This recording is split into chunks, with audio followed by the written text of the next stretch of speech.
Hey guys, I think you can hear me now. What's up? Good to see you. Welcome to a quick little mouse guard tutorial. What I'm going to do here real quick is kind of show a little bit about what a character will do in the game, a little bit how mouse guard's structured, and so I think we're just going to do that for the upcoming game Under the Fallen Maple, which is starting in the first week of May. So, Mouse Guard is kind of been known as sort of like baby's first burning wheel. It's a very, very, very tight game designed to elicit the comics by David Peterson. It's designed both by David Peterson and Luke Crane themselves. And it's one of my personal favorite games. I've been running a game in real life called Old Country for New Mice, which is kind of like a Western take on the game. So it's a lot of fun. And yeah, so I'm just going to do a quick little overview of the game. So let me just drag us down before we look at this, what the fuck I made up here.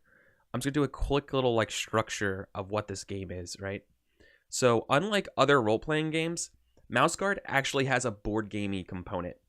Mouse Guard, what's up Wayfair, and what's up Romacron? Thanks for stopping by. Mouse Guard has a couple really cool components to it that are kind of like a board game, in the form of turns. And what you would see this is not like a faction turn or anything. If you're familiar with Stars Without Number, it's like literally a session has a breakdown of kind of 4 parts to it. The first one, I realize I'm not going to do that, so you can actually read my stuff. I'm going to use a text. The first one is prologue. So every game starts with a prologue. Prologue is like previously on Mouse Guard. When you do previously on Mouse Guard, it kind of represents, just a quick little recap of what it is. But the way this game is made, and if you watch my It's Never Sunny, there's a reward for doing the prologue. Because if you haven't done it yet, you can actually be rewarded in terms of recovering in condition. So basically recovering your hit points or recovering a part of your nature, which I'll get to in a little bit what that means. But basically, if you give a quick little recap of what happened last session, you can get healed up. And if you can't do it every single time. You have to rotate who does it. And such, but that's the first part of every game of Mouse Guard is the prologue. The next part is the GM turn, and this is one of the 2 major phases of the game. The GM turn represents sort of like the A plot of the session or the episode. It represents sort of the railroady part of the game, if you want to call it that way, if you have a negative light to it. But essentially, what I get to do is, the GM starts the conversation, setting the scene. And in the GM's turn, I'm responsible for picking 2 out of 4 types of problems. I'm going to list the problems out here. The first one is other mice. I'll write down. So these are like the general thematic concepts of a mouse guard problem that we can have, right? So think of like Dogs in the Vineyard style problems with other mice. This is just other mice being shitty to one another, and you having to step in and resolve it. It could be a trade dispute. It could be someone trying to get elected into a town. It could be you being a judge, overseeing a case that's wacky. It could be just settling a dispute between 2 mice. One of my favorite games I've ever done. And I think one of my favorite. I'm doing the basics, and I'll do a little bit of prep because I'll talk a little bit about what I want to do for Under the Fallen Maple at the end. That's a really good question, Wiseful. So other mice is I was saying other mice is my favorite. I did a really good one about a feud between 2 beetle ranching mice. So in my Old Country for New Mice game, we're doing like a Western theme to the game. And in that Western theme, we had to, you had your Hatfields and the McCoys. They had 2 rival beetle ranching groups. And one of them thought that the other one kidnapped their heir. And they were going on revenge and get a posse, and the players had to step in. Now, what made it really juicy is that you can connect people with relationships to the different groups, and all of a sudden you have personal stakes in the matter. But anyways, yeah, so the first one, other mice. It's really fun. If you like Dogs in the Vineyard style conflict, focusing on other mice is great. The next one is nature. This could be the seasons themselves. This could be like things are going to flood, right? Like there's a flood rising that could ruin everybody, right? So that's a big deal.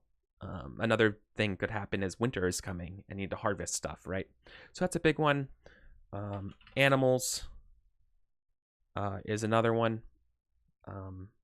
Animals represents, like your crows or your snakes and all that stuff.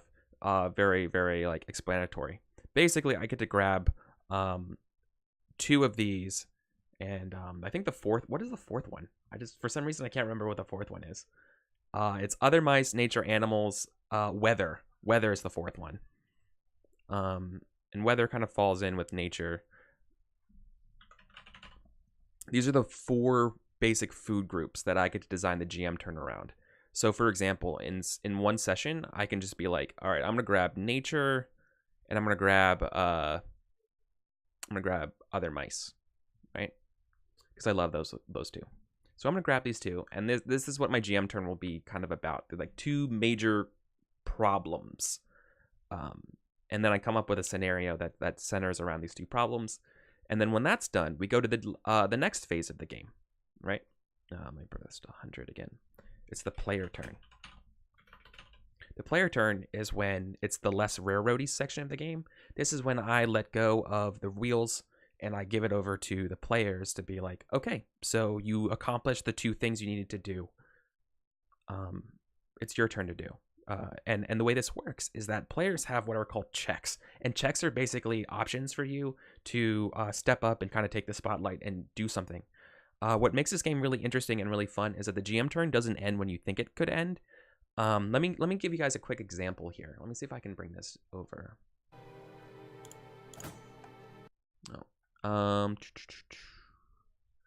Okay, so here's a good example. It's one of my favorite examples of play, right?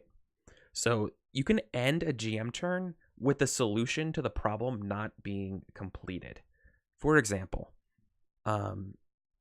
if you are a group of mice and you're trying to help a town that's sick, right? A town is ill, and you went out to go recover a bunch of herbs and stuff like that for medicine to bring it back to town.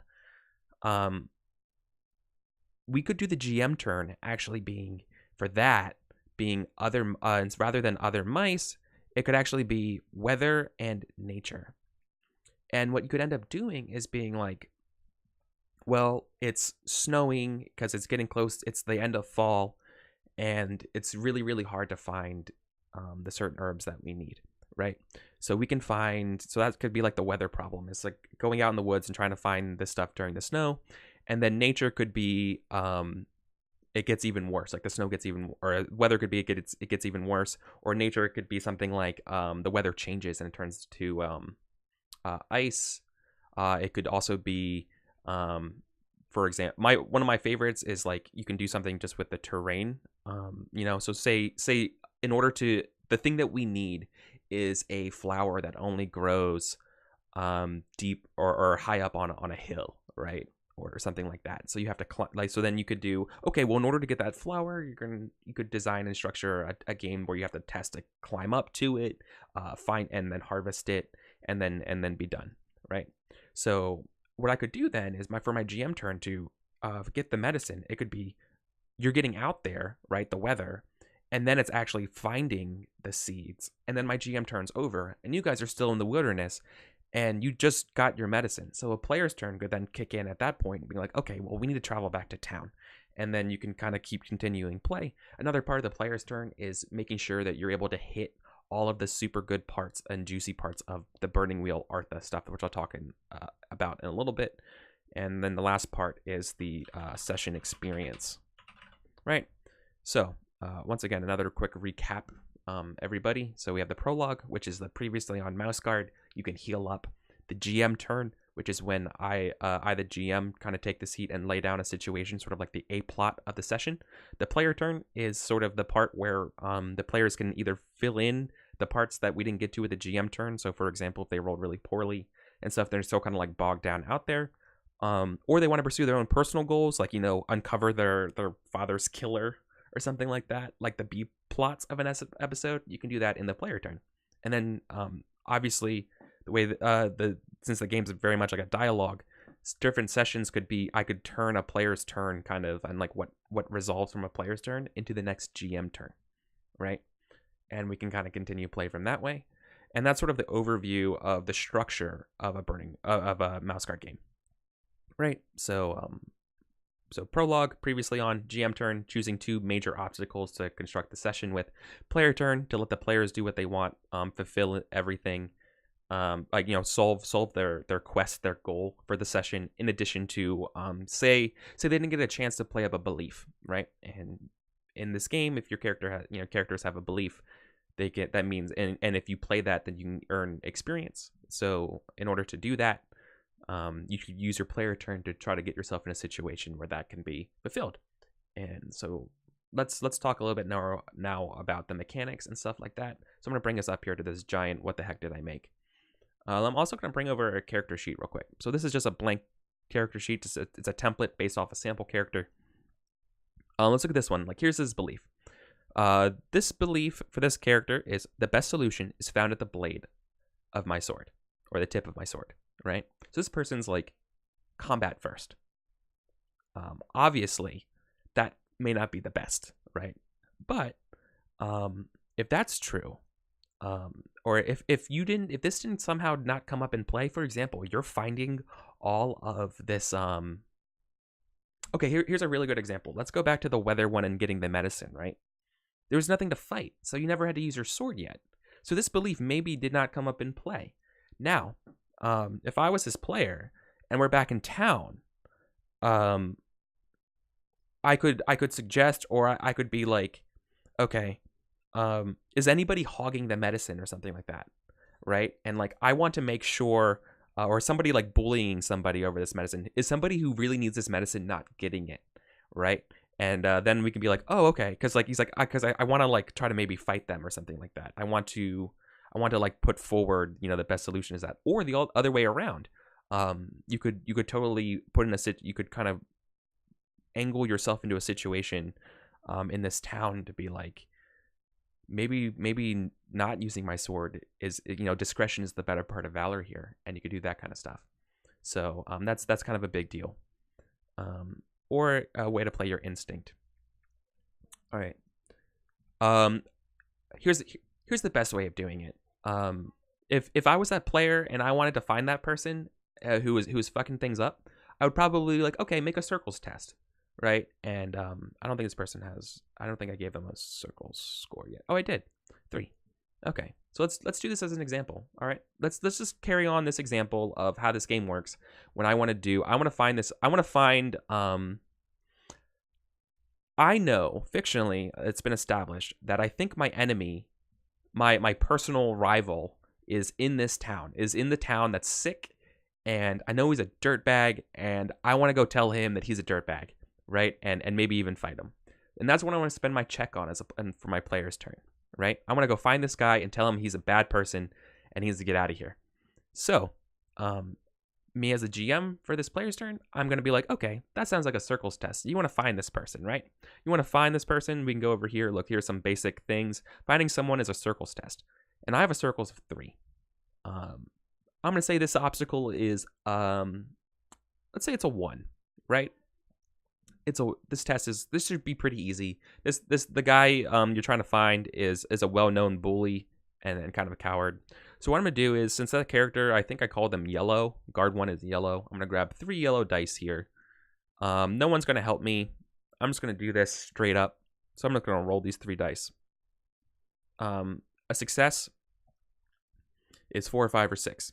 Failure is 1, 2, or 3s. And I'm fighting, and I'm versing an op 1, right? So I am finding someone with just a basic circles. It's not a skill test, so we can ignore all this stuff, and we just can focus over here. So let me go ahead and randomly roll these. 3 2s. I fail. Now, this is cool, because here's something that I'm going to do. And I believe this person has a wise for it. Let's see what their wises are. Weasel wise and hidey hole wise. So I failed, right? I failed. I got 3 2s. That means 3 failures. I did not reach the obstacle. So the GM here could step in and do something, but before the roll gets finally resolved, so I can actually do something as a player to influence this outcome, kind of like in Burning Wheel. What I'm going to do here is I'm going to invoke a relevant wise, and my yellow mouse here has hidey hole wise, and so what I'm going to do now, I'm going to say, not so fast, GM. I think I'm going to re-roll all my failures here by spending one of my personas, right? And persona is one of your big, like, character-driven points here. You have fate and you have persona. just like if you ever played Burning Wheel. It's any kind of like Burning Wheel style game.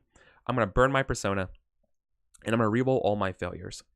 And what this looks like on screen is, so this guy's not around in town. You know, I'm looking for him everywhere, and he's not here. I'm asking around. No one's seen this guy, but I know he's in town, and I'm sure he's probably hiding out. And I'm sure he's probably waiting to strike. You know, he's waiting for us to leave before he strikes. So I'm going to root him out and tell him he's a bad person. So I'm going to spend my persona. I'm going to reroll all my failures invoking my relevant Ys. All right, I'm going to reroll all failures. I can do that because I have hidey hole Ys, and I can reroll all failures if I spend a persona. So I'm going to do that. Ooh, okay. So perfect. I got one success, but it's a 6, right? So I'm still failing, right? Now I have one success, but I still need. Oh wait, no, I do succeed because it was a knob 1. So I got my success that I needed, right? So now because I succeeded, I get what I want. And what I wanted was to find this guy on my player's turn. So then I find him and I say, "Hey, asshole, you know, you're my enemy. Like I know you're planning on stealing the medicine we just bought to sell to the town, and we're having none of that. You know, this ends now." And you know, your enemy and his buddies, his bandit buddies are together. Maybe you're now with your group of other mice, and now we're gonna throw down, right? And maybe because of the consequence of this circles test, we throw down. It's a fight conflict, or maybe it's just a straight simple versus test, right? So maybe let's just, for purposes of this, and I'm not gonna get into conflicts in this session, I'm just gonna quickly do a versus test. So let's say this is going to be a fight, fighting versus fighting, right? So this mouse is going to fight this other, that your enemy and his 2 buddies are going to go up against yellow mouse and blue mouse, right? So enemy has a fighting skill of 3. His 2 buddies help him for this roll and give him 2 dice, 1 for each, right? On our side, yellow dice guy has a fighting skill of 5, and blue mouse is helping out with also a fighting skill. They have 6 dice, right? Cool. So let's just quickly roll here. No, I'm gonna actually add a couple things here. So what can we do as mice to improve our odds here? Because we're going to be rolling 6 dice against 5. That's not that great. So we can let's look at our modifiers here. Do we have right gear? If I'm yellow mouse, I could say, does my sword give me an extra die? Right? Because I'm using my sword here. Does that count as having the right gear for this trait? Just like if I had a map for if I was lost in the woods, then a map would give me a die, right? And it's like, yeah, that sounds fair as a GM. Here's an extra die for your sword. I'm already getting help. Do I have a trait? Do I have a trait that helps me out here? Let me look. I haven't spent a personality trait yet. Oh, I'm fearless and bold. Well, I'm going to spend my bold trait. So I'm going to use it for myself. And it's a level 1. I can only do that 1 time. So I'm going to use my bold trait. That adds another die. Well, I'm out of yellow dice. So just let me add another one here. Perfect. Okay. So now I earned 2 dice so far. So now we're at a total of 1, 2, 3, 4, 5, 6, 7, 8. 8 versus 5. That's pretty good, right? I think we're okay with that. So now we do our versus test. I'm going to roll for the bandit mice first. All right, we got 3 successes, 6, 5, and 4. And now let's see what our mouse guards get. We got 3 successes, 4, 4, 5. So we tie. Perfect. This is a great example now to show what happens when we get a tie. Because we tied, we fought, we clashed. There's no definitive answer yet. So we just see us fighting, and then we have to look at how to resolve a tie. So here's something that that won't help me right now because we're in the player's turn. I could let the enemy win this conflict for now and earn 2 checks. So just how I spent a check to get a circle, that circles test to find my enemy, I could have done this in the GM's turn. You know, if it was a tie, to earn 2 checks to basically just lose the roll. If I have a fate point, I could reroll any 6s, but I don't have any 6s.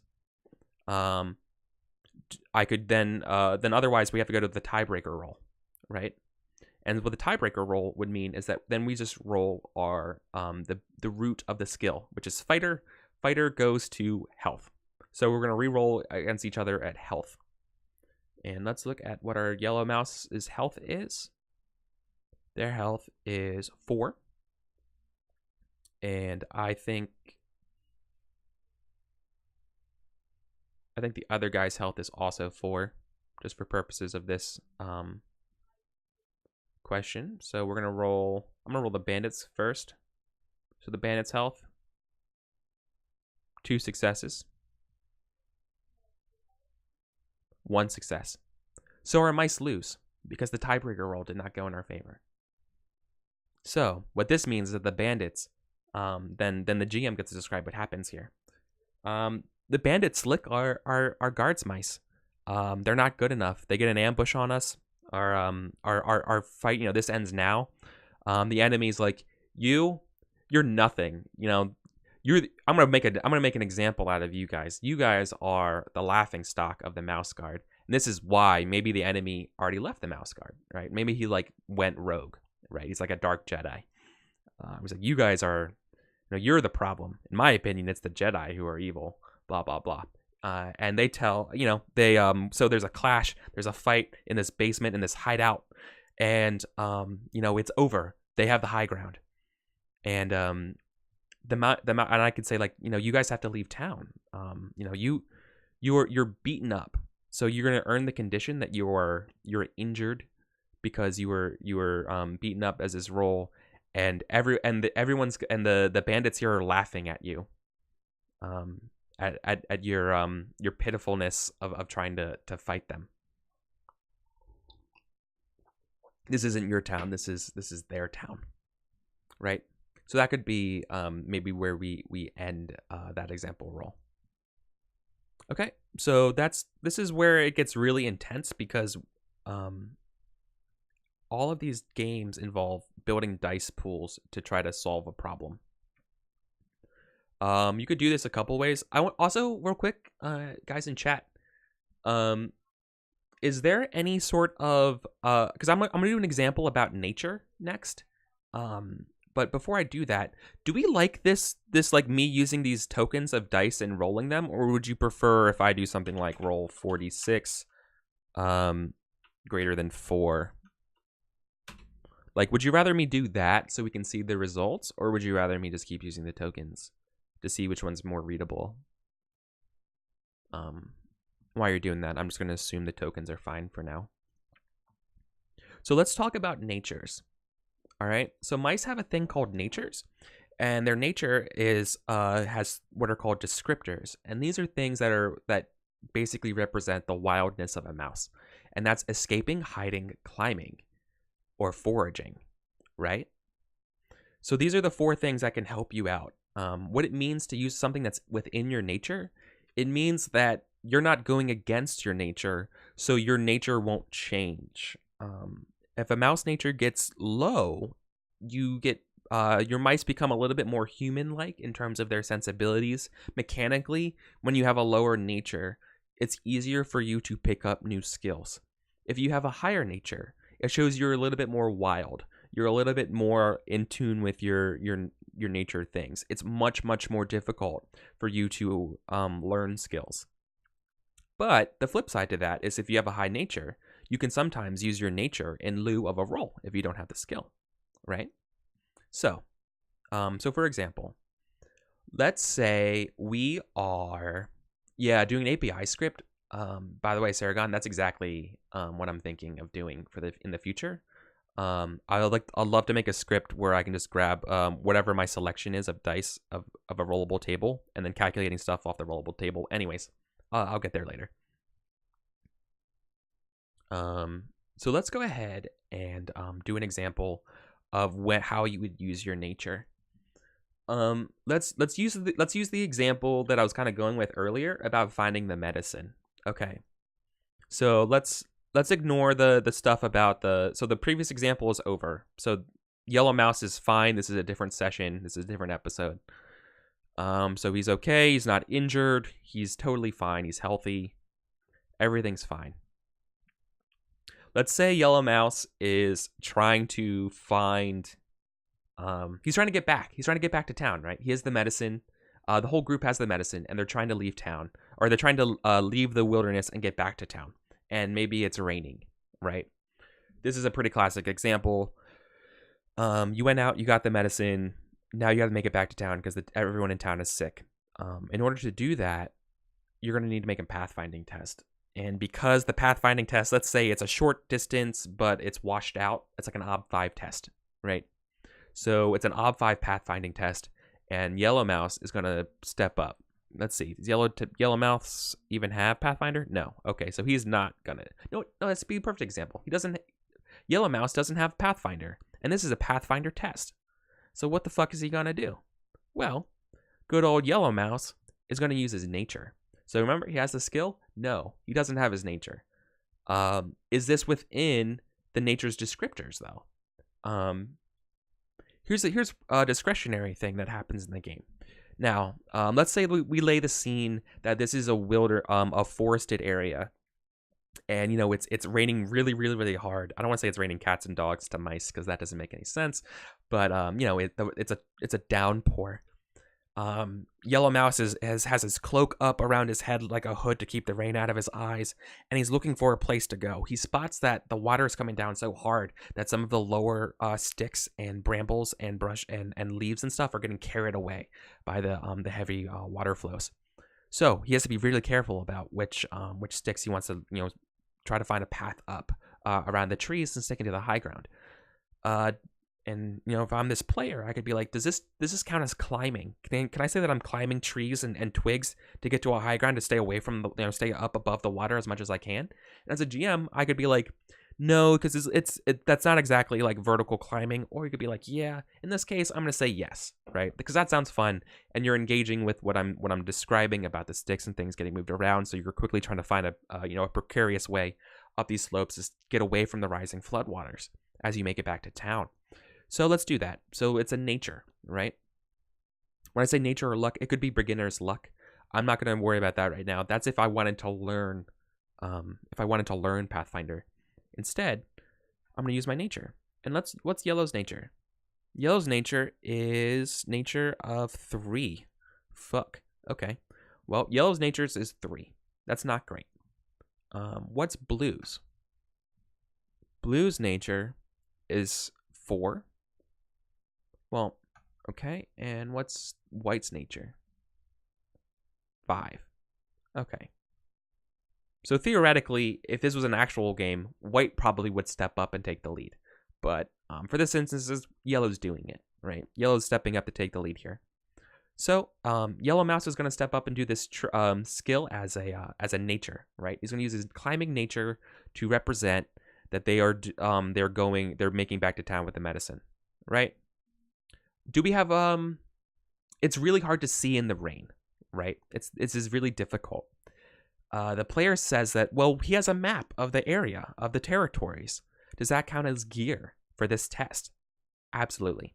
I'll give you that test for the gear, right?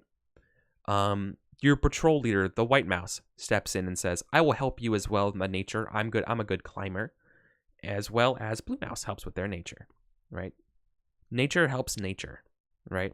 Abilities help abilities, skills help skills, right? So just because White has Pathfinder, it doesn't mean that they help with Pathfinder. Nature, you can't help nature with Pathfinder. You have to do it by nature to helping nature. Okay, so let's go ahead and let's see, what else can we do? So we're all helping here. I said we have the right gear. Let's call on a trait, right? Let's call on a trait. What's those yellow traits again? Bold, fearless, and short. And I'm going to use this example here to highlight something about the game. So this is an OB5 test. And I have 1, 2, 3, 4, 5, 6. I have 6 dice. That's not great odds, right? That's really not great odds. So what I'm going to do is, knowing that I'm going to probably fail this test, I'm going to invoke a trait. I'm going to invoke short negatively against myself. And you're being like, what the fuck? Why would I try to do this in a way that actually harms me? Well, so I would describe being short and being that I see where I need to go and I need to make this jump and I can't make it because I'm too small, right? I won't be able to make that jump and I can't do it. So I'm gonna have to find another way around. So I'm gonna be like, okay, we're gonna scurry around and figure out another path up here. But if I was a bigger mouse, I might be able to do it. So, what happens when you invoke a trait negatively about yourself? You actually remove a die. So now I'm rolling 5 dice against knob 5. But by doing that, by taking that -1 die, I've earned an additional check in the player's turn, right? So I know this is the second obstacle of the GM's turn. So I know when we're done this pathfinding test, it's probably going to hand, unless there's a twist, the reins are going to hand it over to us. And then I'm going to have 2 checks instead of 1 in order to play and do more with what I want to do. And because failure in this game doesn't necessarily mean that we're stuck in the wilderness. It could mean 2 things. It could either mean we succeed, but I earn a condition, right? It could mean that if I fail this test, we arrive in town, but we're tired, we're exhausted, right? We earn the exhausted condition. Conditions are the hit points of Mouse Guard. Let's just open up a sheet again. We're tired, which means -1 disposition for all upcoming conflicts, right? I'll describe what conflicts are later. That's not in the purview of this session of what we're discussing here, right? So you could earn tired. That's an example of failing forward, conditional failures. All right. Another example could be a twist. The other example could be, twists can get kind of crazy. Something that I could do, because this is a weather check, I could introduce something like other mice as an obstacle. Because it's a twist, I could be like so yellow mouse, I'm taking if I failed it, as a twist and this is a failure, I could be like, other mouses hears cries for help from someone else who's stuck and stranded out in the rising floodwaters. Now they're going to have to spend more time delaying the mission of getting the medicine home if they want to help this mouse. But, what if one of the mice on our list here has something that's like, if there's always work to be done, let's see, somebody have a good one here? No. Okay. What if it is a mouse must think with their heart, right? And do what's best. Are you going to leave your mentor out in the rain to die for this medicine? Or are you going to help them, right? And you put in this situation, that's a possible twist of failing. So now all of a sudden you have to spend more rolls to overcome this obstacle because I introduced a new complication that there's other mouse out here. Now here's an example of something that's fun.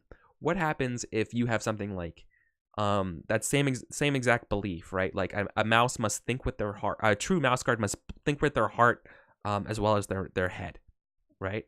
Now, what if it's your enemy who's trapped out there? Do you still help them or do you let them die? What does that mean, right? And you can do something like that. You can really invoke personal stakes to the matter. But anyways, I took that die for short. I'm getting so far ahead talking about failures when I haven't even rolled these dice yet. So I'm gonna roll these dice. 5 dice versus an obstacle 5. I get 2 successes, but one of them is a 6. So I'm gonna spend a fate point. I'm gonna re-roll. I'm gonna re-roll one of these 6s. I'm gonna move myself out of the way so we can see these dice. I'm gonna re-roll one of my successes here. Unless I have a wise I could spend. Weasel wise doesn't help. So I can't re-roll my failures for that. So I'm going to use my, I'm going to spend my fate to reroll the 6. When you reroll a 6, it open ends like in Burning Wheel. So if I roll another 6, it keeps going. So right now I have 1 success, right? No, I have 2 successes. I need to get literally 3 more successes off 1 die. Stranger things have happened. Okay, I fail, right? Cool. So I failed. There's nothing else I can do at this point. Track successes or failures. I go ahead and say, I go to my character sheet, yellow mouse, he failed a test for he failed his nature test, right? So I can go to my nature. I failed a nature test. And here's another thing about using your nature. It is within my nature. I must deduct 1 point of my current nature rating to 2 after using your nature. Even if it's within your nature, it gets dropped down to 2. Okay? Now, if I use my nature again, I'm rolling 2 out of 3 dice, right? It's your current nature score. So that's sort of the overall of using your nature in this game. Nature is one of the coolest parts of the game of Mouse Guard. And the reason for that is that look at all of the things that describe being a mouse. Escaping, hiding, climbing, foraging. These are all traits of something that's very mouse-like and not very Mouse Guard-like, right? Escaping, you run towards the danger as a Mouse Guard, don't you? Or do you? The questions between what is your duty as a Mouse Guard versus what are you inclined to do as a mouse is at one of the core conflicts of the game. And the way it gets represented is by the descriptors of what you are. You also see this a lot in Torchbearer in a different way, where the real secret of Torchbearer is that while every race might have different descriptors, ultimately every adventurer is the same race. Ultimately, the fate of every adventurer in Torchbearer is to become nature adventurer murder hobo, who just is kind of this selfish person with a load. Like you lose your part of yourself and you just become this like other thing.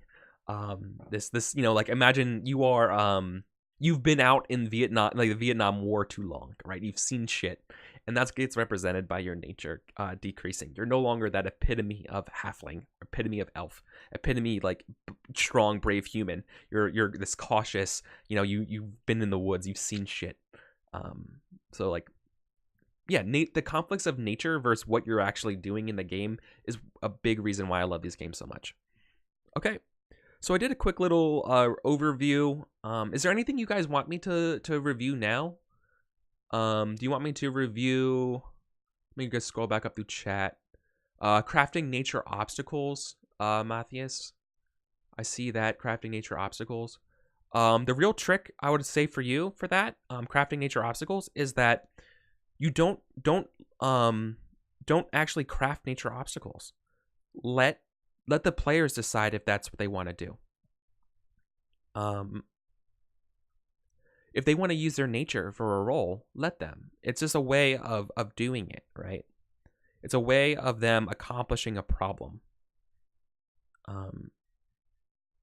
So let's see. I'm gonna let chat catch up if there's any things they're super confused about, because I don't know if you guys have played Burning Wheel before. I don't know if you guys have played Torchbearer or Mouse Guard before, and this is all just kind of like really, really basic shit. But this is the general cadence of the game, right? It will be a lot of role play in between, like dialogues, discussions. What are you doing in the scene? What's going on? And then I'm going to call for a very important role. There's not a lot of roles in the game, to be honest with you. Not everything requires a role. A lot of things get skipped ahead. So, for example, say we're doing the let's keep going back to the same example with the medicine, right? The first part of the Mouse Guard of that session was finding the medicine, right? Rather than making you do a Pathfinder test out into the woods, then making a scout test or a hunter test or a harvester test to find the seeds, and which ones you actually need, I might all just loop that all together into one test, and I'll make that a harvester test, right? So let's say it's a harvester test. It's a hard to reach place. It's the fall, right? It's late fall. Are there even these seeds available? Where would they even be? This is like this. You're shooting the moon here. So this would be a really difficult harvester test. And you're like, well, I don't have harvester, but foraging is definitely part of my nature. And then you're like, oh, okay. So then you make the case of okay, well, I'm going to make it a nature test. Okay, well, it's still going to be about the same obstacle. I think Luke actually has rules about foraging and what the obstacles are for foraging. Yeah, here it is. Foraging, let's say stuff, natural but rare, right? So we need something 3, 4, 5, 6. It's an ob 6 foraging test to find this shit, right? So in order to find these seeds, it's an ob 6 foraging test. But this is going to be really, really, really hard to do. So let's go with this example, because I want to actually show another big part of what ends up being a lot of fun. Okay, so this is a test I do not want to fail. Let's say, who has the most nature? Was it what? White Mouse has a bunch of nature. So we're going to use White Mouse as the leader for this example here. White Mouse doesn't have foraging, but White Mouse has their nature, so they don't have harvesting for these seeds, but they have foraging as their nature. So they're going to use their nature here. 1, 2, 3, 4, 5. Right? Both the other mice are going to help with their natures as well, foraging. White Mouse is also going to use a trait for themselves. They're a leader. So I'm going to say, so how do you use a trait in a mouse guard when you're building this this pool? Well, when you're building this pool, we take a quick little zoom out. We go back to the fiction, and you say, okay, so I totally think that White Mouse, whatever White Mouse's name is, right, is ordering everybody around, being like, check up those, like Yellow Mouse, check up those hills.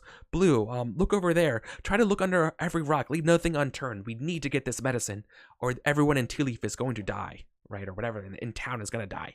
So then we have to fix that, right? So that's what we're going to do. So I'm going to add a die here, for my calling on my leader trait. Now, because I don't want to fail this roll, I'm going to spend a persona point. And I'm going to spend my persona point to tap my nature. And you might be asking, Eric, aren't you already using your nature? How are you, what are you doing when you tap your nature? Well, when you tap your nature, you add your nature to your roll. So all of a sudden, your measly pool could like basically double. And that's what's going to happen here. But when you do that, when you use your nature, when you tap your nature, it gets taxed just like before. So at the end, we're going to calculate it, how much we're actually going to lose. I just need extra dice real quick.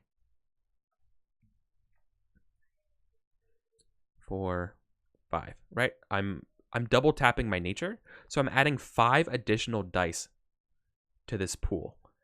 This is an I think I said it was an ob 6 test, right?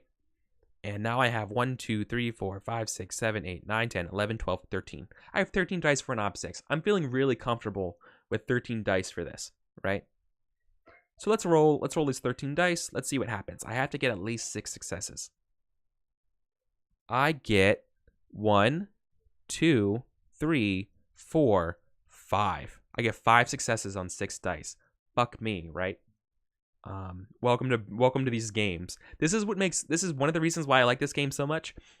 Just because I rolled 13 dice, guys. I just rolled 13 dice, and I did not even get what I needed to hit, right? That's what makes this game so much fun. Nothing is guaranteed. Dice are finicky. You can ask Wisefool in chat. He's a player in my Burning Wheel game on Sundays. Fucking dice are RNGesus, dude. RNGesus. That's all I gotta say. It's what makes this game so much fun and so swingy. Right? Yeah. Sam says he's literally having a Rolliest luck right now. Like, that's exactly what I was thinking. So it's a running joke that Sam's Wisefool's character is super, super unlucky when it comes to faith tests, and he's literally a priest. Sometimes it's a super swingy. So anyways, it's a 46% chance. Yeah. Right. That makes sense. Usually the way dice pools work is not as intuitive as you think. Right? Especially rolling the number of dice equal to your obstacle is never great. You typically want 2 for 1, is kind of like the minimum, right? Even then, it's not great. Romacron's right though; it's 46% chance. What puts this in your favor though is, and what can turn this into a success and swing this to our victory here, is I could use a wise if I have a wise that's relevant, right? Remember, I could spend another persona if I had it to reroll all failures, which would help a lot. Or I can just eat the loss here real quick and just say, I don't know, GM, I'm going to take the loss here. I failed. What happens? And just submit to the consequences, knowing that this game fails forward, knowing that just because I failed this test doesn't mean the game's over or anything like that. It just means something changes. Or I'm not done yet. I'm not out of the game yet. I can reroll all 6s with my fate point. So I'm going to do that. I have a 6, right? Oh, here goes nothing. I mean, this is me trying to find this stuff. I'm going to spend my fate point, see what happens. I get a 1, so I fail. I'm out of options. So we fail. A twist comes up in the game now, right? I failed. I need to track success or failure. So let's go to white mouse. I taxed my nature twice because I spent my nature, right? I used my nature for the actual skill roll. Then I spent my persona point to add my nature to the roll. So what this is called double tapping your nature, and I did. And so it gets taxed twice. Now, if this wasn't in my nature, say this was a boat crafting test, say it was an ob 6, we have to make a boat, right? Otherwise, we're going to die. We're going to make a boat. That's not part of your nature. Mice don't typically build boats. That's not part of their nature. I would lose. If I failed that roll of nature, I would lose even more nature than just 1. I would lose it based on the difference of the failure. In this circumstance, it still would be 1, right? Because I got 5 successes and it was an ob 6 test. But if I rolled, say I had 3 successes against an ob 6, my nature would go down by 3, right? Because 6 minus 3 is 3. So there's a lot going on in this game. But hopefully this flowchart and these dice are kind of helping. And me kind of discussing the game real quick right now is helping me formulate this stuff when I'm going to actually teach it to my players. But ultimately, this is kind of how the game works. You go back and forth in the fiction of building a pool of dice. And the way you build your pool is by typically doing something in the fiction that adds to this or complicates it. And let's see, what else can we talk about? I think I want to emphasize the checks some more, right? So you know how you could affect your, add a trait negatively to a test in order for you to earn an additional check, and how important that is. Sometimes if you cannot make a test, say you have 3 dice and it's like an ob 5, right? Sometimes you might wouldn't say, fuck it. I'm gonna take a trait, a negativity to myself, and I'm gonna roll 2 dice. What happens when I roll 2 dice? Well, I got a 5. Or I got a 3 and a 2. 2 failures. I got 0 successes against the ob 3. What happens, GM, as I go mark off a failure for the test, and I go mark off that I went ahead and used the trait negatively for a check, right? Sometimes you eat it. Because what I can do as a GM, I could be like, say this test again was the circles test, and I fail finding the guy, right? Say I fail finding someone with a circles test. Instead, I could be like, you find them, but you're hungry, right? You succeed, but you earn that condition. The conditional failure or conditional success is a part of this game. Learning to embrace failure in this game as not the end-all, be-all thing, and knowing when you want to go kind of Super Saiyan and spend your fate and your nature to tap your nature on a roll, knowing when you want to spend your fates for your wises, knowing when you want to use these things, and when you want to just eat the failures for the benefit of the game is a big part of learning the mouse guard system. And that's not something I can really teach. That's something that you learn to feel through the course of the game as a player.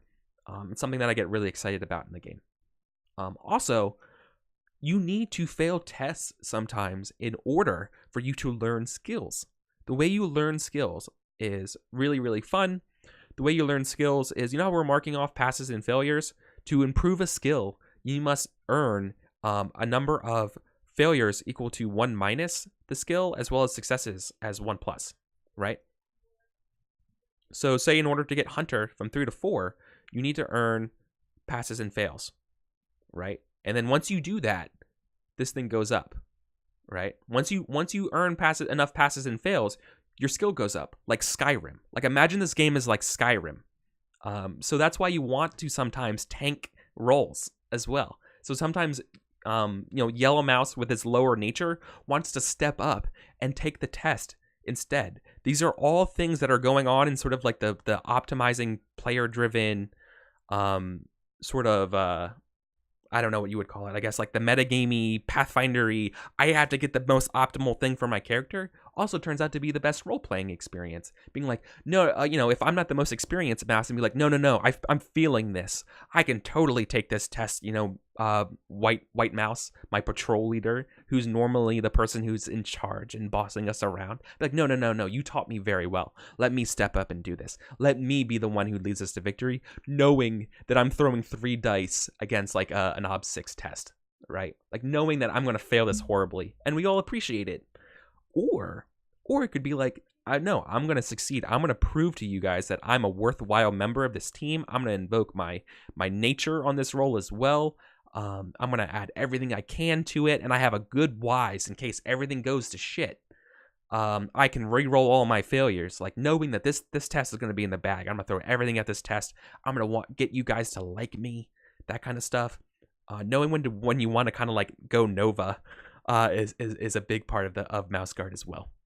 All right, so that's sort of the big thing. Holy shit, Henley is hosting me for everybody in the entire Twitch universe. Thank you, Henley. Well, welcome everybody. We're just going over Burning Wheel HQ games. We're going over Mouse Guard and what it means and how to guard mice. I'm gonna kind of open up for some more questions if you guys have questions. I'm glad that you guys like the tokens. I'm sorry that the dice are really small on the screen on Roll20 over here. Knowing that now, I will absolutely make sure that in the actual game, this Roll20 part with the dice will be much bigger for us to all see the dice values. Henley, how does it work? Dude, I've just been talking for like an hour about how it works. So yeah, Henley's pretty. So in addition to this game, in addition to Under the Fallen Maple, I'm going to be actually running another Mouse Guard game. I'm going to be jamming a Mouse Guard game over on Henley's channel Sunday nights. So that's going to be fun too. So just in case you don't want, in case you want even more Mouse Guard, I will be the person who can help you with that. So yeah, I love Mouse Guard so much. So let's a quick one last like recap right now, unless there's any questions. We do the prologue, the previously on Mouse Guard, heal up a condition if you didn't already. GM turn. Can you just do numbers then Roll20 instead of the dice images? Yeah, I'd be happy to. We can do some prep after this, and I'll show you how I do GM prep for Mouse Guard. So, prologue previously on GM turn. I throw you against a couple of obstacles. Me as the GM kind of steps in and sets the scene for us. Player turn. The players get to step up and do what they want to do. If they want to get new armor, if they want to go meet with their old buddy, talk about a conspiracy they heard during the GM turn, follow up their like leads, tie things up tidy. One of my players in my Mouse Guard game in real life literally spent one of their checks to go talk to two people who were in love and being like, guys, you were really great for each other. I can actually perform a marriage. Do you want to get married? And like persuaded and like married people on their turn just because they wanted to. The player turn's really like up to you and lets you do what you want. Siramir, what's the difference between the yellow, blue, and white dice? So these that's actually character dice. These are players. We have yellow mouse, white mouse, and blue mouse is what I was calling them, just as their names here, right? So we could just say this is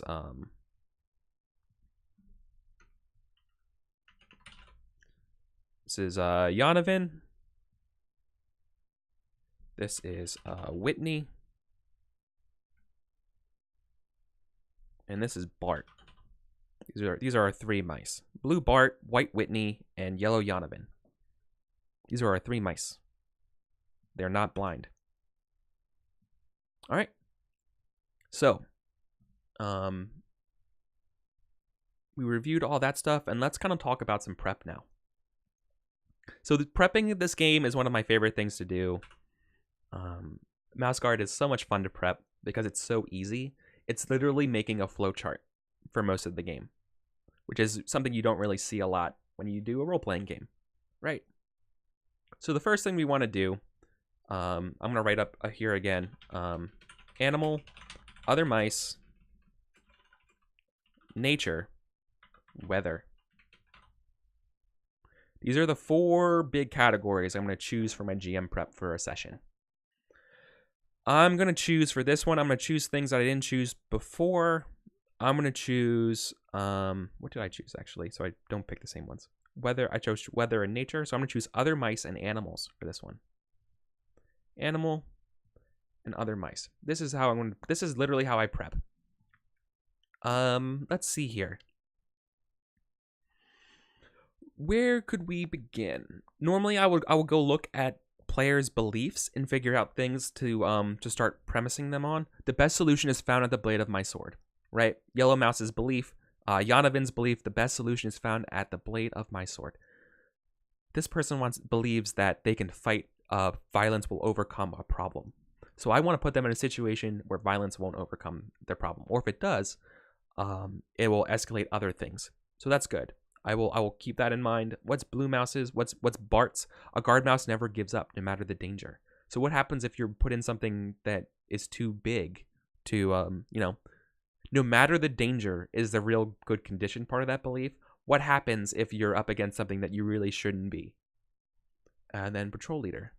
It's not what you fight, but what you fight for. Okay. So yellow and blue are really about rushing into danger. So we're going to have, here's what's going to happen in this one. I know what's going to happen. A town's going to be at risk. So we're going to say this. We're going to say the town, I'm just going to make up a name of a town real quick. The town of Leafport, because that sounds mouse guardy. The town of Leafport is threatened. By what? Obviously needs to be threatened by an animal, right? It could be, or it could be other mice. It could be like the town of Leafport is getting attacked by another town. Ooh. Ooh. That's actually really cool. Let's do that.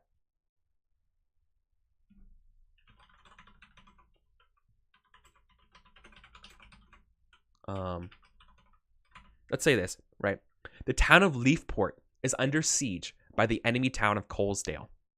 Okay, so this is going to be the start of our game, and we're using other mice as the problem here. So the problem is that other mice are attacking Leafport, right? Colesdale is attacking Leafport. I don't know why yet. I literally just wrote this down. Like, you're here with me. I'm gonna figure this out. So I have to come up with a pretty good complex problem with other mice. Let's figure out what the scenario is and where we bring the players in, right? How do we bring players into this game? Where do they show up? Maybe they are negotiating the peace. The Mouse Guard are called in to arbitrate the peace agreement between Leafport, Colesdale. Right? Yeah. Oh yeah. They're totally. I like that. They're arguing over they're arguing over lack of water. Colesdale lacks fresh water. The Mouse Guard are called in to arbitrate the peace between them. So, now I have to come up with sort of the problems of this, right? Even further, what I'm thinking here is that there's a group that does not want peace, right? That are going to try to sabotage the drama. Yeah, they're going to try to sabotage the peace agreement, right? So the way I would structure this is I'm going to set the first obstacle of this game is to uncover the plot to sabotage the peace agreements. Right? You can almost think of this like, hold on, like just let's zoom out real quick. If this wasn't Mouse Guard, this is like literally an episode of Star Trek: The Next Generation, if you think about it, right? This is like, or like just Star Trek. These are two planets at war, or two nations on a planet at war, and it's good. And the game starts with Stardate 4714.5. You know, the Federation has been called in to serve as a peace accords for whatever. You know what I mean? Like, and you know, and we're gonna send other people down, and then we have Riker have sex with whatever the dude is of the leader of Colesdale, and you know, but like this could easily be a Star Trek episode. Star Trek episodes are great points, right? You are rangers, scientists, explorers, also with some sort of like legal basis for things. You're magistrates. All of that gets tied into Mouse Guard. So we have to uncover a plot to sabotage the peace agreements. The Colesdale Freedom Force will never have peace until the Leafportians abolish their criminal state. Yeah. If you really wanted to, you could totally make this about a like an Israeli-Palestinian type conflict if you want. Like what if Colesdale like Leafport is a like a protected group or something, like they had like Leafport was the original founders of Colesdale, and then they had to leave because a monster, like a snapping turtle or something. And oh my god! All right, I got the game today. I got what's so. Let me just do all of this right now. Uncover the plot to sabotage the peace agreements. So then what I would probably come up here with is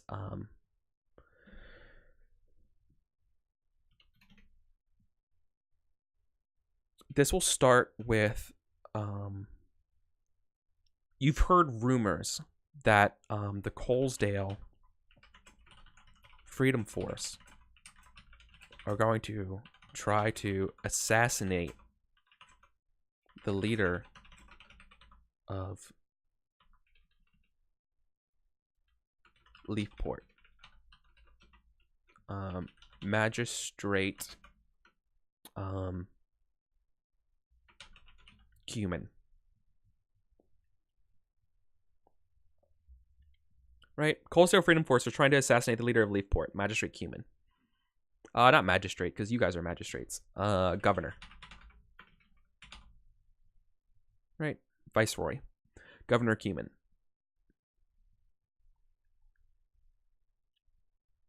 What this gets represented as is an obstacle to find them. This will be a versus test versus the assassin's nature of 6. Mayor. Yeah, let's say mayor. Thanks, Washmatic. Thanks for tuning in, guys, by the way. Right? So Colesdale Freedom Force are going to assassinate the leader of Leafport, Mayor Cumin. So this would be the first part of the game. And this would be literally a versus test against the assassin's nature. And this will kind of help dictate things. So this is going to be the first part of the branching of the game. Right? This is success. And this is failure. This is literally how I GM and prep Mouse Guard. So, if Colesdale Freedom Force are going to try to assassinate the leader, so if the players succeed at tracking down the assassin, then we can do showdown with the assassin, and this could lead into a fight conflict. I could also do maybe chase. Right? Actually, showdown with the assassin. This would actually be a fighter versus fighter. Let's just follow. Just keep following with me, guys. This will be fighter versus fighter. If the players succeed at the fighting test, then it's a fight conflict.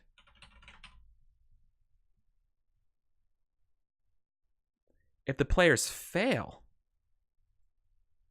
then it's a chase conflict. Right?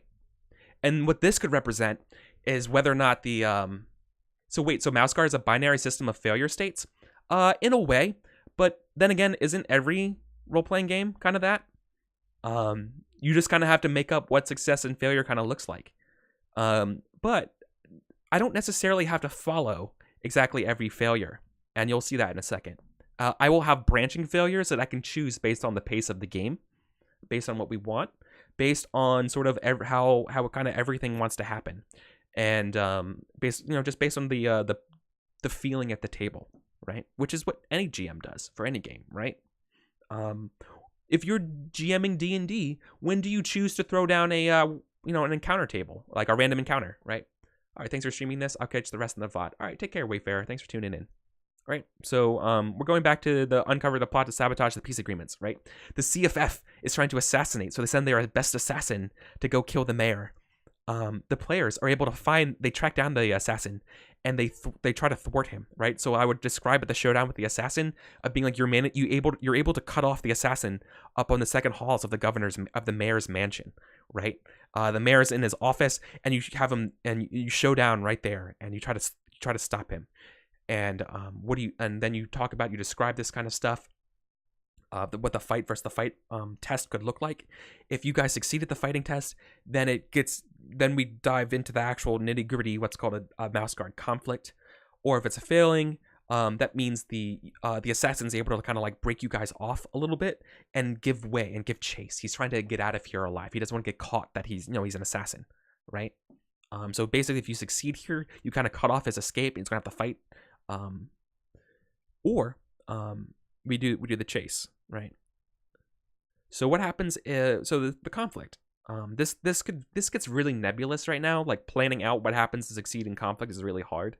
The best thing I could do is what the assassin would want to do.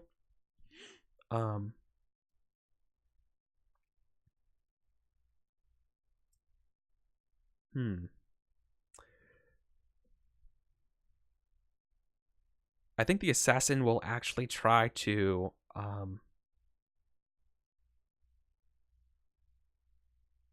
get past. He wants to fight you guys to get past to kill the mayor, right? He needs to kill the mayor. He doesn't want to actually kill the mice. He just wants to dispose of them to fulfill the mission, right? He just needs to dispose of them to fulfill the mission. So I'm going to put that over here underneath the conflict just to remind myself of the goal of what the assassin wants, right? The chase, he needs to get away. Get away. Let me zoom in for us. All right, he just needs to get away.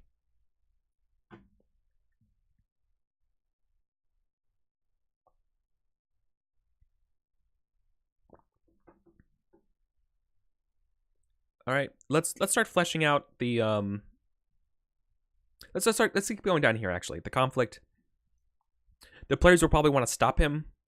This could either mean the assassin is probably like it could be killed. Like that's a thing that could happen. Like the assassin could be killed based on what happens at this conflict.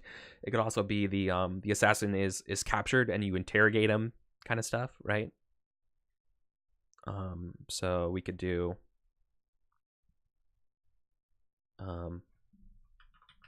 assassin is killed.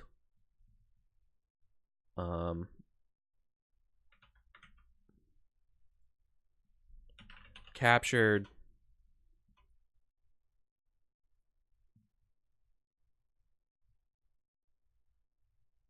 Or it's, a million other things that could happen here. Would one assassin take on a whole team of mice guards? Probably not. But if since the mice succeeded at the fighter versus fighter conflict, they cut off his escape. He has to fight his way out, right?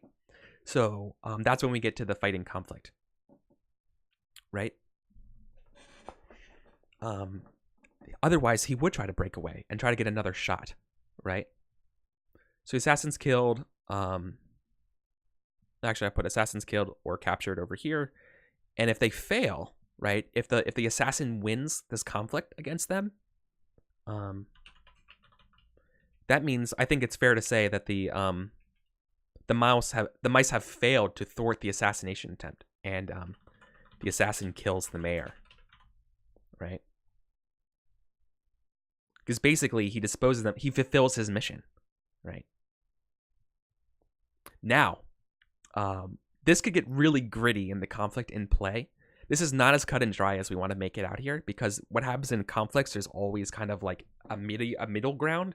So that means the assassin is killed or captured, but it also means the assassin kills the mayor.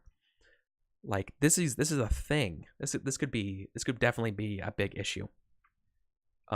This could mean that the assassin is injured, right? And like he still ends up killing the mayor if it goes really badly, right? Or he's unable to get away. Chase, get away. If you succeed or fail,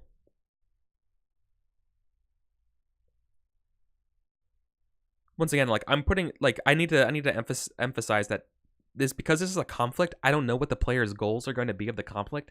This is just like rough ideas in my head right now. Chase, to get away. If the players succeed at capturing the assassin, then once again the assassin is captured. If he gets away, the assassin I'm gonna say escapes, right? Now, if they fail, now like this is literally all if they succeed that versus the assassin's nature test. Now, if they fail, if the players fail to beat and the assassin gets the jump on them, the assassin kills the mayor. Now, where does this build into? Well, let's see. So probably, let me use different colors because this might get a little confusing with the way I did this.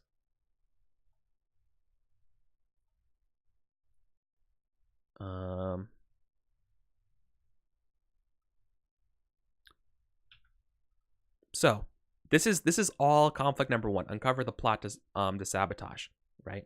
This is with other mice. The next part is the animal problem, right?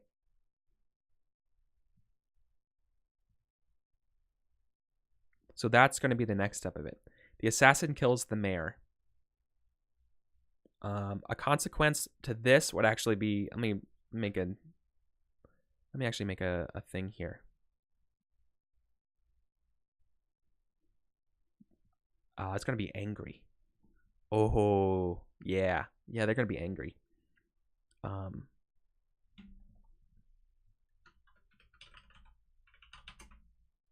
Leafport is furious with the mouse guard.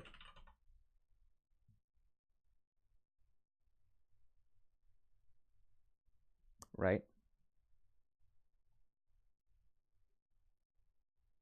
So this could be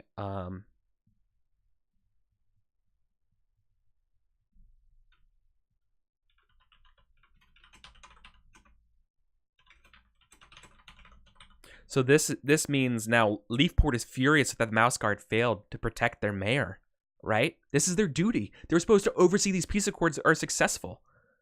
Here's a test to calm the crowds. So now they're gonna have to try to like calm the mob. If they fail to quell the mob here, you know what? The guard get run out of town.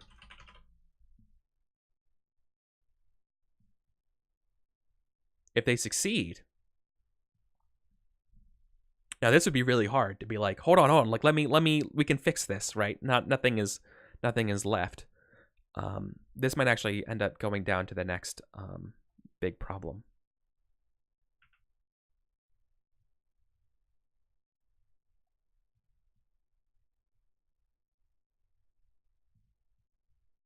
Oh man, this would actually be really cool.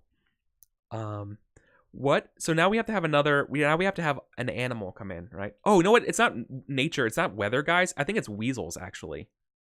You know, this whole time I was fucking up. I think it's weasels. What's the problem? So the guard get run out of town. And this would also come down to the next one.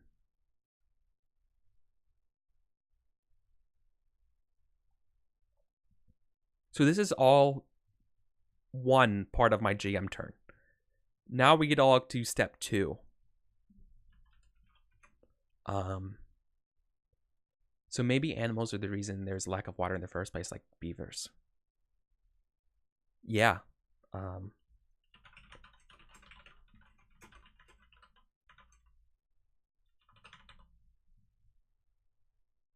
Uncover the source of the water issues. Right? So,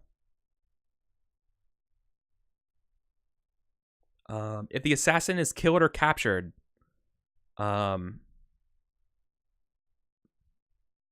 this leads into this problem. The assassin kills the mayor, it leads into this problem. If they're captured, we uncover the source of the water. No, this is wrong. We need to actually fill this in if they get captured.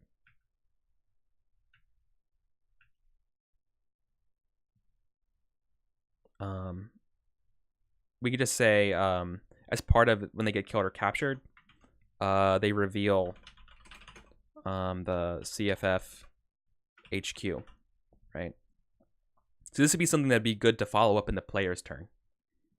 The assassin kills the mayor. This could literally go into this, right?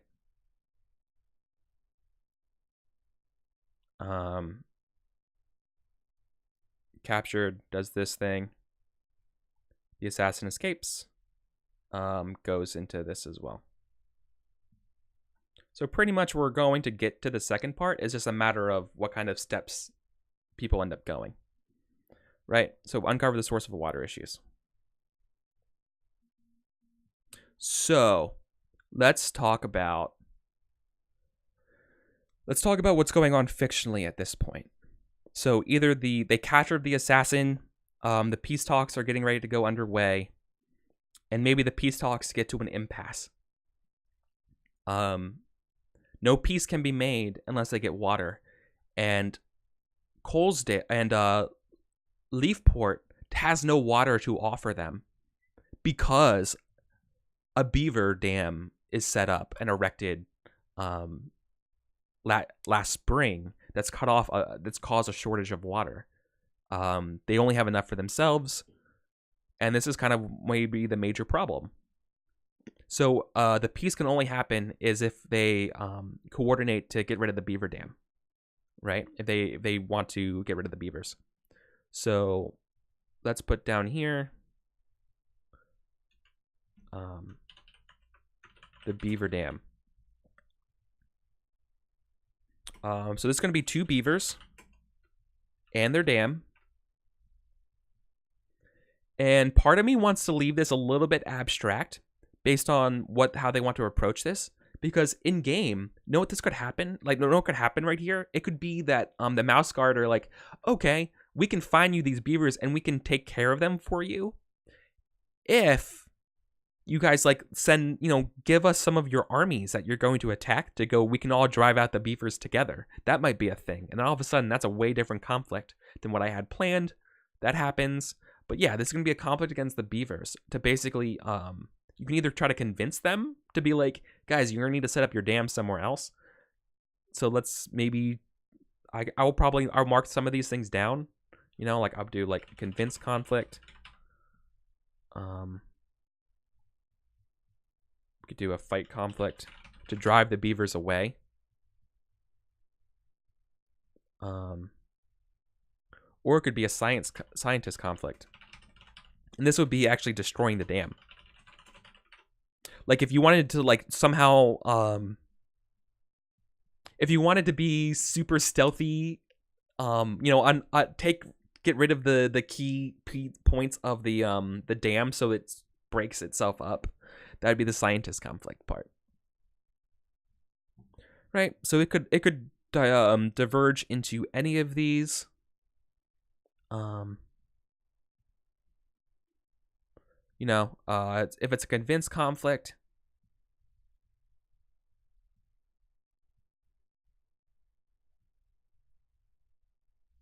if the mice are able to convince the beavers that it's in their best interest to leave, because you're causing all of this problems for mice, well, then the beavers agree to move on. Now, what could happen is if the beavers agree to move on,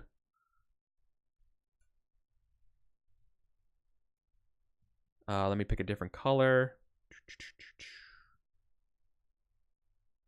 Then that might mean then we're free to dismantle and do the scientist conflict now to get rid of the dam, right?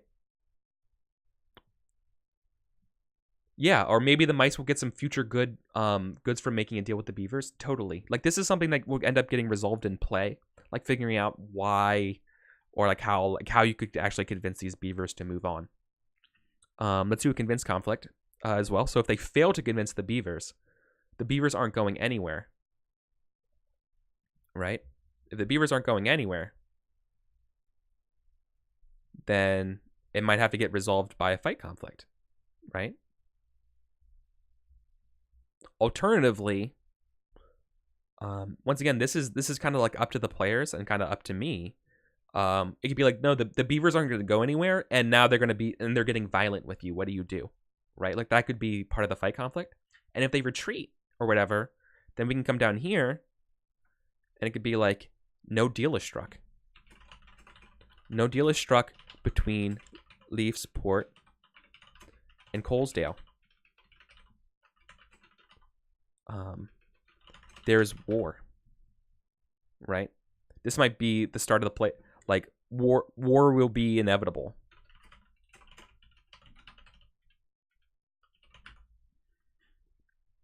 And this could be end GM turn. Actually, I'm going to make end GM turn a different part.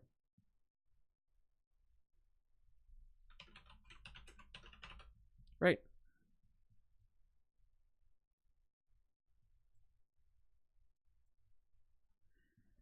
So the beavers agree to move on. We do the scientist conflict, right? Succeed or failure. If they destroy the dam successfully,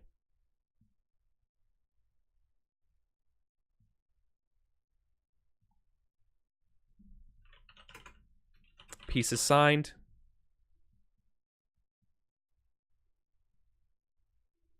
We end the GM turn. If they fail to destroy the dam, no deal is struck between Leafsport and Colesdale. War is inevitable. Right? So this is basically my GM prep. This is kind of like how the whole game is going to work. And at this point, I just turn the game over to the players and be like, yeah, so you didn't really solve your mission. And if you didn't solve your mission, you also kind of like fucked up. And now there's going to be a war. What do you do? Oh boy. Oh, he's like, oh man, we didn't really do our mouse guard duties, did we? Yeah. And you might be able to be like, okay, I'm going to try to talk to the mayors and try to salvage this, right? Another way, right? And that might be something that we end up doing in the player's turn. Maybe, right? And now all of a sudden we're doing some kind of like back deal things, or we're trying to figure out a favor, and we're doing more politicking and stuff like that. But the issue is water. So like, how are we getting this water? And these beavers. So that's the big deal. Is denounced. I'm changing it to siege to denounced. Maybe they have to find a different fresh water source for Colesdale. Maybe there's something else. We don't know. They have to figure it out. But basically, this is how you would do a prep for a mouse guard game. Once again, you pick one of these two things. Then I try to thread something into what the beliefs are for the characters, right? And we see that throughout. We see fighting against an assassin as an option. We see fighting against the beavers as an option. But as you can see here, we could also try to convince. If we try to convince the beavers to move on, that takes fewer resources. We're at less risk of danger. We could almost safely do the scientist thing to destroy the dam, right? Alternatively, if we use our belief that the best answers are solved in by the tip of our sword, then maybe we just do a fight conflict, and now it's dangerous. And see how the game's getting like influenced by our beliefs and what we're choosing. And you kind of, as a GM, have to be kind of flexible and leave this sort of open-ended to these types of failure states. Multiple degrees of success by Yu-Gi-Oh! Like, hopefully this is making sense. I'm really excited to do this on screen. I'm definitely gonna do GM prep on screen for the actual missions for Under the Fallen Maple, and I think there would actually be value in you guys seeing what's going on if you're interested, and then moving on to actually seeing how it ends up getting represented on screen, seeing where I kind of audible, or seeing where I sort of oh yeah, okay, this is what's going to happen next. This is awesome. So hopefully this has been really valuable. We're playing Sunday nights at starting May 4th, right? So 2 weeks from now. May 4th at 6 p.m. at this channel. Me as the GM, Blue Jay, Distracted Elf, and Colin. We're all going to be playing this Under the Fallen Maple. So really, hopefully, you guys are around at that point. The VODs will go on my YouTube. But hopefully this has been a really kind of cool overview of Mouse Guard, how to prep it as a GM, how to interpret some of the stuff as a GM, and then how to also play it a little bit. So when we get around to playing the game, we know what's going on. All right, so I'll be doing more of these. I'm also available on Twitter and Discord. If you guys have any specific Mouse Guard related questions, bounce them off me. But yeah, that's our game today. So I'm gonna get out of here. I'm gonna go eat some lunch. So thank you guys. Hopefully this was informative. See you, everyone.